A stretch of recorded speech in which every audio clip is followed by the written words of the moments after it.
Hasad adalah penyakit jiwa yang memiliki dampak buruk yang sangat luar biasa bagi diri orang tersebut, bagi lingkungan, bahkan bagi masyarakat secara keseluruhan. Betapa banyak perkelahian, percekcokan, bahkan peperangan terjadi hanya karena hasad dan dengki tersebut.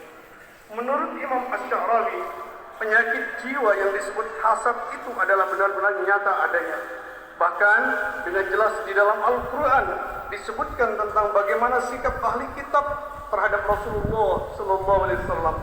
Di situ Allah berfirman, am yahsudu dan nasa ala ma atahum Allah min fadli. Artinya, ataukah mereka hasad atau dengki kepadamu Muhammad karena karunia yang telah diberikan Allah kepadanya. An-Nisa ayat 54. Demikian pula Rasulullah SAW juga menyebutkan agar siapapun kita menghindarkan diri dari penyakit yang namanya hasad. Rasulullah SAW bersabda, "Iyyakum wal hasada fa innal hasada ya'kulul hasanati kama ta'kulun nar al-hataba." Artinya, jauhkanlah dirimu dari hasad, karena sesungguhnya hasad itu memakan kebaikan-kebaikanmu sebagaimana api memakan kayu-kayu bakar. Hadis riwayat Abu Daud.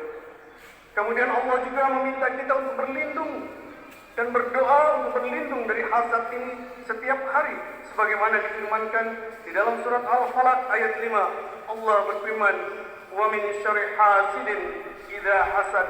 Dan dari kejahatan orang-orang yang hasad apabila ia datang hasadnya kepada kita sekalian. Hasad dianalogikan sebagai sebuah benda yang tidak terlihat secara kasat mata, tetapi memiliki pengaruh yang sangat besar dan sangat berbahaya bagi kehidupan kita sebagai manusia. Secara kejiwaan, ada beberapa dampak buruk dari hasad atau dengki itu di dalam kehidupan seseorang. Pertama, ia membentuk jiwa seseorang untuk tidak mensyukuri nikmat Allah atau kufur nikmat. Kemudian yang kedua, orang yang hasad akan selalu menyiksa dirinya karena hatinya tidak pernah tenang, disebabkan muncul rasa tidak nyaman manakala orang lain mendapat kebaikan atau nikmat dari Allah Subhanahu wa taala. Lalu yang ketiga, orang yang hasad akan selalu bergibah, akan selalu menebarkan fitnah dan sejenisnya yang menimbulkan kegoncangan, perpecahan di antara saudara-saudaranya sekalian. Kemudian yang keempat, karena hasad memunculkan kebencian dan permusuhan dan pada akhirnya menimbulkan kerusakan dalam tatanan kita berkehidupan di masyarakat kita.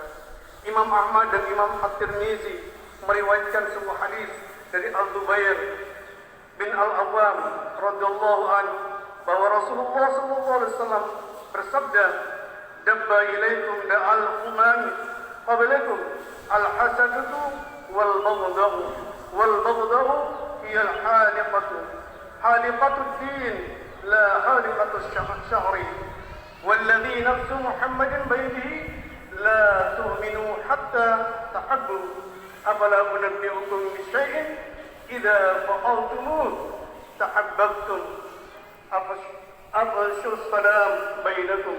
Artinya, penyakit umat sebelum kalian telah menyerang kalian saat ini, yaitu rasa dengki, hasad dan benci. Rasa dengki itu adalah pemotong agama dan bukan pemotong rambut. Demi zat yang jiwa Muhammad berada di tangannya, kalian tidak beriman hingga kalian saling mencintai. Maukah kalian aku tunjukkan sesuatu yang jika kalian kerjakan maka kalian saling mencintai? Maka tebarkanlah salam di antara kalian. Hadis riwayat Tirmizi. Hadirin yang dirahmati Allah, sifat hasad adalah sikap batin yang tidak senang terhadap kebahagiaan orang lain dan berusaha menghilangkan kebahagiaan tersebut dan berpindah kepada dirinya. Jika orang mendapat nikmat, maka dia yang akan sakit. Tapi jika orang mendapat sakit, maka dia yang mendapat kebahagiaan. Itulah sifat hasad atau dengki yang ada dalam diri seseorang. Pada hakikatnya penyakit ini mengakibatkan semua kita manusia menentang qada dan qadar Allah Subhanahu wa taala, sebagaimana yang dituturkan oleh Ibnu Qayyim radhiyallahu anhu. Beliau berkata, sesungguhnya hakikat hasad itu adalah bagian dari sikap menentang qada dan qadar Allah Subhanahu wa taala, karena membuat si penderita benci kepada nikmat-nikmat atas hamba-hamba Allah yang lain. Dia berharap bahwa nikmat itu adalah untuknya dan dialah yang paling berhak untuk nikmat-nikmat tersebut.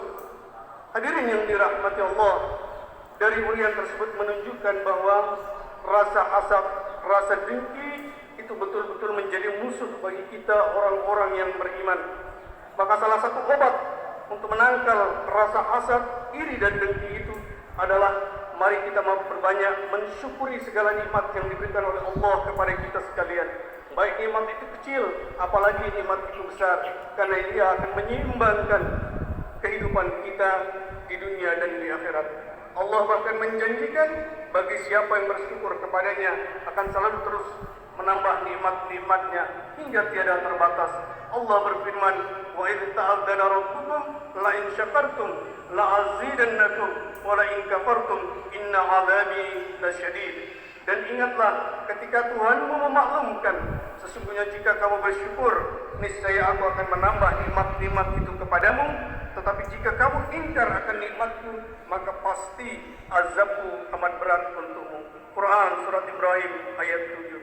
Hadirin yang dirahmati Allah, oleh karena itu mari kita berdoa memohon kepada Allah Subhanahu wa taala berlindung dari penyakit hati yang bernama hasad ini. Mudah-mudahan penyakit ini tidak hinggap dalam hidup dan kehidupan kita, dan jika ada penyakit ini maka mari kita segera mendekatkan diri kepada Allah Subhanahu wa taala dengan banyak bersyukur, mengingat nikmat-nikmat yang diberikan oleh Allah kepada kita sekalian. Mudah-mudahan kita selalu dilindungi oleh Allah Subhanahu wa taala. Amin ya rabbal alamin. Barakallahu li wa lakum fil Qur'anil azim wa nafa'ani wa iyyakum bima fihi min al-ayatil dzikril hakim wa taqabbala minni wa minkum tilawatahu innahu